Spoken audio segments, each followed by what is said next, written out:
কলিমা তো ফার্স্টটা, জি। আবার রদ্দে কুফর অর্থাৎ 6 নম্বর কলিমা সম্পর্কে কোনো মতবিরোধ আসেনি। কলিমা ফার্স্টটা, ছয়টা, সাইটটা, এই কনসেপ্টটা আসলে আমরা উপমহাদেশের মাঝে সুপরিচিত।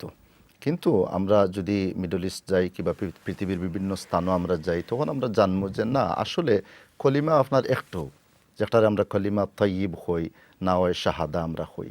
কলিমায় তাওহীদ, কলিমায় তামজিদ, কলিমায় রদ্দুল কুফর, এই পরিভাষাগুলা কিন্তু আমরা উপমহাদেশে ব্যবহার করা হয়েছে। But এর আরব অর্থ নয় যে আপনার এইগুলা ব্যবহার করার মাঝে কোনো ক্ষতি না, তার মিনিংসগুলা, তার হয়তো আমরা উদ্দেশ্য বুঝার লাগি সবগুলা তারা easy বুঝার করছে। লাগি করা হয়েছে এগুলা।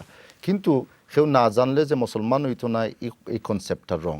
আমরা জানাটা জরুরি, এবং যে কথাগুলা খুব হয়েছে বিশেষ করে আল্লাহর একত্ববাদর ব্যাপারে, আল্লাহর ওয়াহদানিয়ত, থাইন যে এক, থান লগে কোনো শরিক নাই, অতএব এই বিষয়গুলো জানা জরুরি। আপনি শেষে দি পয়েন্ট করছেন যে রদ্দে কুফুর, রদ্দে কুফুরও ইমানের একটা অংশ। রদ্দে কুফুর হইল গিয়া আপনি শিরকরে পরিহার করা, আল্লাহর লগে অন্যরে শরিক করা। এই কাজটা তো তৌহিদ বিরোধী। অতএব এই কনসেপ্টে পরিহার করা হইল গিয়ে রদ্দে কুফুর, এবং রদ্দে কুফুর হইল গিয়ে ইমানের একটা গুরুত্বপূর্ণ অংশ।